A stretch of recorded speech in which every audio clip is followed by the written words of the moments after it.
సింహరాశి. సింహరాశి ఈ సింహరాశి వారికి జనవరి నెల 2024 సంవత్సరానికి గాను ప్రొఫెసర్ డాక్టర్ మల్లపూడి సత్యనారాయణమూర్తిని నేను మాస రాస ఫలితాలు చెబుతున్నాను. ముందుగా ఈ సింహ రాశి వారికి సప్తమ స్థితిగతుడైనటువంటి శని ప్రభావం వలన భార్యాభర్తల మధ్య వివాదాలు రావడానికి అవకాశాలు ఉంటాయి. జీవిత భాగస్వామ్యంతో పాటు వ్యాపార భాగస్వామ్యంలో ఉన్నటువంటి వాళ్ళతో కూడా మరి కళత్రపుత్ర శత్రుత్వ కారణాయ నమః అన్నారు. శని వేస్తే ఏ రాశిలో ఉంటే ఆ రాశిలో మరి 7వ స్థానంలో ఉన్నాడు కాబట్టి మరి వ్యాపార భాగస్వాములతో కూడా వితండవాదాలు రావడానికి అవకాశాలు ఉన్నాయి. కాబట్టి మీరు జాగ్రత్తగా వాదనలు పెట్టుకోకుండా ఉంటే సరిపోతుంది. ఇకపోతే అష్టమ స్థితిగతుడైనటువంటి రాహు ప్రభావం వలన రాహు మీకు మనశ్శాంతి అనేటటువంటిది లేకుండా చేస్తాడు. మరి ఇతర అనవసరమైనటువంటి విషయాల గురించి కూడా మీరు ఆలోచించడం ద్వారా అనవసరమైనటువంటి టెన్షన్స్ మీరు ఈ సింహరాశి వారు తెచ్చుకోవడానికి అవకాశాలు ఉంటాయి. ఇక భాగ్యస్థానంలో ఉన్నటువంటి గురువు మీకు అదృష్టాన్ని తీసుకొచ్చి సొంత గృహాలని, సొంత ఇళ్ళు లేనటువంటి వాడి సొంత ఇళ్ళని, స్థలాలని కొనుక్కోవడం అనేటటువంటివి జరుగుతుంది. ఇంతవరకు కోర్టు సమస్యల్లో ఉన్నటువంటి వాళ్ళు ఎవరైతే ఉన్నారో మరి అటువంటి వాళ్ళు మనకి 3వ ఇంట ఉన్నటువంటి బుధుడు డైరెక్ట్ అయ్యి ఉన్నాడు.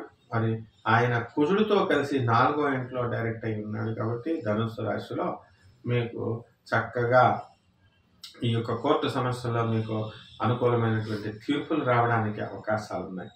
కాబట్టి ఈ యొక్క రిజర్వ్ చేయబడినటువంటి జడ్జిమెంట్స్ ఏవైతే ఉన్నాయో అవి మీకు అనుకూలంగా ఉండి ఉంటాయి. కాబట్టి ఈ విధంగా మనకి ఏ విధంగా చూసినా సరే ఈ సింహరాశి వాళ్ళకి కోర్టులో గెలవడానికి అవకాశాలు ఎక్కువగా కనబడుతున్నాయి. కాబట్టి బాధపడాల్సినటువంటి అవసరం లేదు. ఇక ఎకనామిక్ ఫ్రంట్ దగ్గరికి వచ్చేసరికి వృత్తి, వ్యాపార, ఉద్యోగ వర్గాలలో మీకు జీతాలు పెరుగుతాయి, యాజమాన్యాలు గుర్తిస్తాయి, అడ్మినిస్ట్రేషన్ గుర్తిస్తుంది, మిమ్మల్ని ఇంక్రిమెంట్లు, బోనస్లు వస్తాయి, టీఏలు, డిఏలు, అరియర్స్లు ఇవన్నీ కూడా మీకు రావడం జరుగుతుంది. కాబట్టి సింహరాశి వాళ్ళు చేసేటటువంటి వ్యాపారాలు ఏవైతే ఉన్నాయో అటువంటి వాళ్ళ వ్యాపారాలు కూడా మీకు ముందంజలోకి వెళతాయి. హోటల్ ఇండస్ట్రీ, ఆ తర్వాత ఈ షాప్స్, టైలరింగ్ షాపులు, బట్టల షాపులు, మెకానిక్ షాపులు ఇలాంటి వ్యాపారాలన్నీ కూడా మీకు బ్రహ్మాండంగా ఉంటాయి.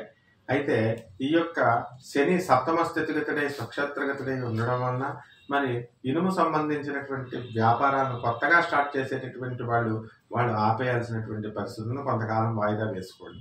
ఇక పాత వాళ్ళు పెట్టినటువంటి వాళ్ళు అది ముందుకు తీసుకెళ్ళాలి. కాబట్టి కాస్త జాగ్రత్త పడి మనం ముందంజు వెళ్తూ ఉంటే సరిపోతుంది అన్నమాట.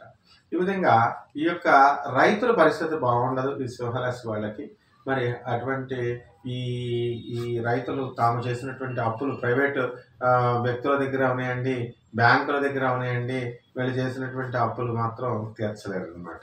కొత్తగా పరిచయమైనటువంటి వ్యక్తుల ద్వారా ఈ సింహరాశి వాళ్ళు లబ్ధి పొందడానికి అవకాశాలు ఉన్నాయి.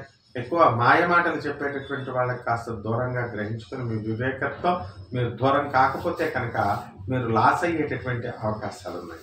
ఇక ధనస్థానంలో ఉన్నటువంటి కేతువు మీకు ధనాన్ని కొంచెం స్లోగా స్టార్ట్ చేసిన మీకు మంచి ఆదాయం అనేటటువంటిది రావడం జరుగుతుంది. కాబట్టి ఈ యొక్క సింహరాశి వాళ్ళకి సర్వ ముఖాభివృద్ధిగా ఇది ఉంది.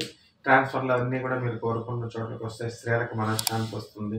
ఇక అన్ని విధాలుగా బాగుంది. మరి రెమెడీస్ దగ్గరికి వచ్చేసరికి మరి మీరు రాహు జపం చేయండి, రాహు స్తోత్రాలు చేయండి. రాహు కిలోంపావు మినుముల్ని ఆవుపేడ రంగు ఉన్నటువంటి వస్త్రాన్ని పేద బ్రాహ్మణులకి దానం చేయడం ద్వారా శనివారం నాడు ఉదయం 8 గంటలకి మీకు దోషాలు పోతాయి.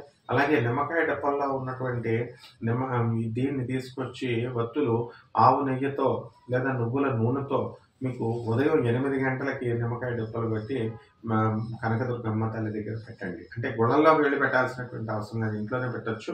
నిమ్మకాయ డప్పల ఇది గుళ్ళల్లోనే పెట్టాలి అనేటటువంటి కొంతమంది ప్రచారం చేసుకుంటారు. అలాంటివన్నీ కూడా పట్టించుకోకుండా మీరు మీ ఇళ్లలోనే చక్కగా చేసుకోవచ్చు. కాబట్టి ఈ విధంగా కనకదుర్గమ్మ తల్లికి మీరు పాదపద్మాలకు అమ్మవారికి చక్కగా మీరు పూజ చేసుకోండి, కుంకుమార్చన చేసుకోండి. విజయవాడ వెళ్ళి బెజవాడ కనకదుర్గమ్మ తల్లి దర్శనం చేసుకోండి.